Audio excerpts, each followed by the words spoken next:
Merci beaucoup, Monsieur le Président.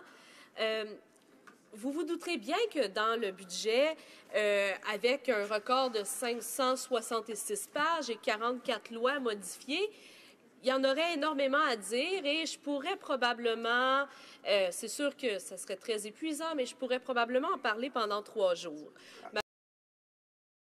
Malheureusement, je ne dispose pas de 3 jours pour faire l'analyse du budget, donc je vais me concentrer sur des enjeux spécifiques à la ruralité parce que je pense que c'est particulièrement important de comprendre pour les gens qui demeurent en région rurale qu'est-ce que ce budget-là veut dire. Il y a plusieurs enjeux que nos communautés rurales vivent au quotidien et malheureusement, on n'a jamais de solution pour on n'a jamais de solution pour eux de la part du gouvernement et quelquefois, il y a vraiment une incompréhension. Par exemple, le problème de pénurie de la main-d'œuvre. Dans les régions rurales, c'est vraiment criant. Non seulement on manque de travailleurs qualifiés, mais on manque de travailleurs non qualifiés. Ce que ça veut dire dans le quotidien, c'est qu'on n'est pas capable de trouver des gens pour travailler dans les chaînes de restauration rapide, qu'on n'est pas capable de trouver des gens pour passer le balai, pour faire des tâches de base qui nécessitent aucune qualification et que les gens pourraient occuper rapidement. Présentement, il y a des entreprises qui ont fermé, faute de se trouver des travailleurs, qui sont pas capables de maintenir le rythme. Il y a des entreprises qui ont dû diminuer leurs heures de travail, leurs heures d'ouverture, et il y a des entreprises, par exemple des franchisés qui se font menacer par la chaîne sociale qui a des représailles à cause qu'ils ne sont pas capables de remplir les obligations de leur contrat, faute de trouver des travailleurs. Pendant ce temps-là, il y a beaucoup de migrants qui sont rentrés à la frontière. Et il y a beaucoup de gens dans ma région qui se posent la question, ils disent, oui, mais ces gens-là, est-ce qu'ils peuvent venir nous aider? On a des jobs à leur donner. N'importe qui arrive, qui est prêt à travailler, ils n'ont même pas besoin de qualification, on va leur trouver une job. Puis quand je prends, par exemple, le prix des maisons en Abitibi-Témiscamingue, oui, il y a des villes où est-ce que les prix ont augmenté sensiblement, mais il reste que, par exemple, une maison à Rouyn-Noranda coûte quand même 3 fois moins cher qu'une maison à Toronto. Alors pourquoi on n'est pas capable de faire en sorte que les migrants qui arrivent ici, qui ont la volonté de travailler et qui ont un taux de chômage beaucoup plus élevé que la population en règle générale, pourquoi, au niveau du gouvernement, on n'est pas capable de faire en sorte que ces gens-là puissent être au courant qu'il y a des opportunités d'emploi, mais non seulement des opportunités d'emploi, mais des opportunités de se construire une nouvelle vie dans des régions éloignées. Et on a plein d'exemples concrets de gens qui ont réussi, qui sont originaires de l'immigration. On a juste à penser au maire d'Amos, le défunt Ulrich Chérubin, qui était originaire d'Haïti et qui a été maire pendant 17 ans, qui a énormément contribué à la communauté, qui a ajouté sa touche colorée à l'Abitibi-Témiscamingue, qui a été reconnu par tout le monde comme un excellent défenseur des régions. On a plein d'exemples d'immigrants qui ont réussi dans la région de l'Abitibi-Témiscamingue, qui ont réussi à s'intégrer, qui ont décidé de vraiment non seulement vivre en Abitibi-Témiscamingue, mais de faire partie de l'Abitibi-Témiscamingue. Et pourtant, il y a ces immigrants-là qui rentrent ici et on ne semble pas être capable de leur dire il y a plein d'opportunités là. C'est un travail de base, ça aurait un impact sur l'économie, ça ferait en sorte qu'on serait capable de garder nos entreprises ouvertes, mais il n'y a rien qui vient de la part du gouvernement. Maintenant, j'en ai parlé brièvement, les logements. L'Abitibi-Témiscamingue souffre d'une pénurie de logements depuis une dizaine d'années. Concrètement, il y a des entreprises qui veulent partir et parce qu'ils ne sont pas capables de trouver de logement pour les futurs travailleurs, ils se retrouvent dans des situations où est-ce que, à la place de vraiment amener les gens à vivre sur le territoire, ils sont obligés d'implanter des systèmes de fly-in, fly-out. C'est complètement ridicule. Et, veut pas, si on construit des logements sociaux, bien, ça va libérer des logements qui ne sont absolument pas abordables pour les gens qui sont pris pour se payer un loyer, qui ne sont pas capables de se payer. Bien, au moins, s'ils ont accès à des logements sociaux, ça va libérer d'autres logements pour des gens qui, eux, ont les capacités de le payer. Donc, je pense que c'est un élément important. Et il y a beaucoup d'autres régions qui vivent ces pénuries de logements-là, en région rurale, et on semble à chaque fois ne pas comprendre. On part des programmes de logements sociaux, puis on dit, faut que vous construisiez des bâtiments de 48 logements. On est en Abitibi-Témiscamingue. Est-ce qu'on peut avoir des projets à la hauteur de ce qu'on a de besoin? Et est-ce qu'on peut avoir des projets dont les exigences administratives sont réalistes en fonction de la taille de la population? Je pense que ça serait tout à fait approprié. Et quand on parle du fly-in, fly-out, est-ce que vous avez déjà vu le prix des billets d'avion en Abitibi-Témiscamingue? Souvent, là, ça serait plus simple de réserver un vol Montréal-Paris, puis de Rouen-Paris, puis de débarquer à Montréal, puis pas se rendre à Paris. Ça coûterait moins cher que de réserver Rouen-Montréal. C'est complètement ridicule. En plus, on est dans des monopoles dans beaucoup de régions du Québec, contrairement en Ontario, où est-ce qu'au moins il y a 2 compagnies qui se font concurrence et ça a un impact considérable.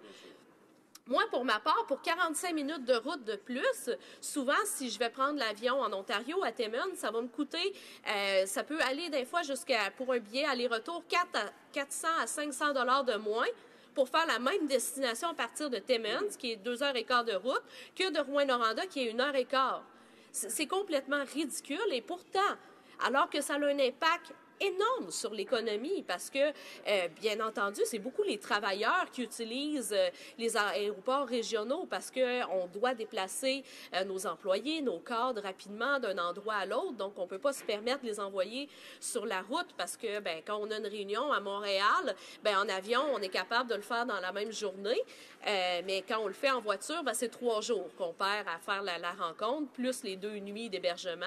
Donc, c'est beaucoup utilisé par les entreprises. Mais s'ils sont obligés de payer un prix de fou, bien, c'est pas avantageux pour eux et ça porte des entreprises à déménager. Il y a des gens qui, au quotidien, ont fait des combats pour rester en Abitibi-Témiscamingue, même si ça leur a été beaucoup plus avantageux.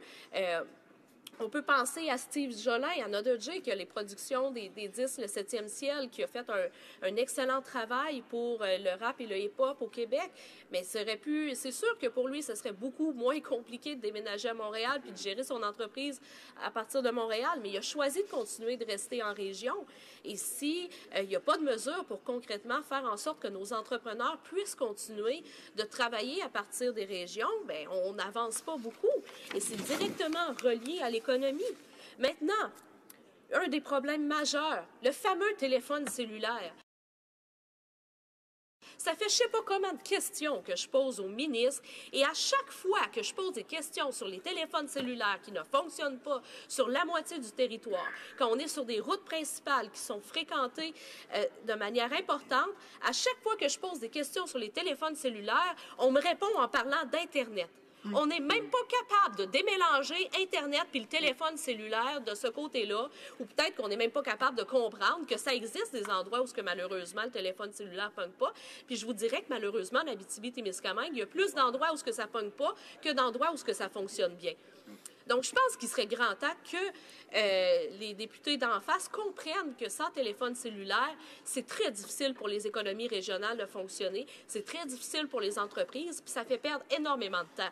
Imaginez là, que vous en allez à une réunion, puis que finalement, c'est rendu sur place après 1 heure de route que vous apprenez que la réunion est annulée, puis que là, vous êtes obligé de revirer de bord. Mais vous avez perdu 2 heures de votre journée à vous promener sur la route pour rien. Tandis que si vous aviez eu un téléphone cellulaire qui fonctionne tout le long du trajet, bien, votre bureau vous aurait appelé pour dire c'est annulé, il ne rentre pas là pour rien. C'est aussi simple que ça, mais malheureusement pour eux, ça ne l'est pas. Autre chose, le crédit d'impôt pour l'exploration minière. Depuis des années, on a demandé aux conservateurs et maintenant aux libéraux, rendez-le permanent. Arrêtez de le prolonger 1 année après 1 année après 1 année. Les entreprises minières ont besoin de planifier leurs travaux d'exploration à long terme parce que ce qu'on fait, c'est que quand les prix des métaux sont bas, c'est exactement le bon moment pour faire de l'exploration. pour trouver justement des gisements qu'on va pouvoir éventuellement exploiter quand les prix des minéraux vont avoir augmenté. Mais pour ça, il faut être capable de planifier. Quand on ne sait jamais si ça va revenir, on ne planifie pas bien. Et en plus, les dépenses liées à la consultation ne sont pas admissibles au crédit d'impôt. Donc, on ne considère même pas que le fait de consulter les populations, notamment les communautés autochtones, pour leur demander qu'est-ce qu'ils pensent d'éventuels travaux d'exploration et comment ils voient ça, est une dépense qui fait partie de l'exploration minière. On considère que c'est quelque chose à part et malheureusement, quand on a cette attitude-là versus la consultation et les travaux miniers, bien, c'est sûr et certain qu'on n'encourage pas l'attitude de consultation et l'attitude d'acceptabilité sociale pour les entreprises qui exploitent des ressources naturelles. Donc, malheureusement, ce budget-là ne répond pas aux attentes des ruraux. Je suis extrêmement déçue et je vais attendre des questions. Voici ma question. Qu'est-ce que le NPD aurait pu faire de plus, étant donné que son engagement électoral, c'était d'équilibrer le budget? Député d'Abitibi-Témiscamingue. Merci beaucoup, Monsieur le Président.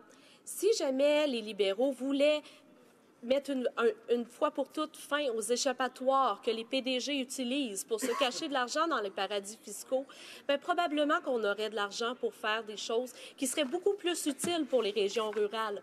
Maintenant, sur 566 pages, ça ne serait pas honnête de dire qu'il n'y a pas au moins une bonne mesure, je l'avoue. Mais sur 566 pages, quand on fait la moyenne de ce qu'on propose, bien, je considère qu'on gagne pas grand-chose comparé à ce que on a de bon. C'est une balance quand on décide de voter sur un budget de 566 pages. Et malheureusement, pour les ruraux, je vois pas, les ruraux méritent pas mon vote sur ce budget-là parce qu'il n'y a pas assez de mesures pour eux. Et par honnêteté, pour la population que je représente, qui est rurale, je ne peux pas appuyer un budget qui ne leur en offre pas assez.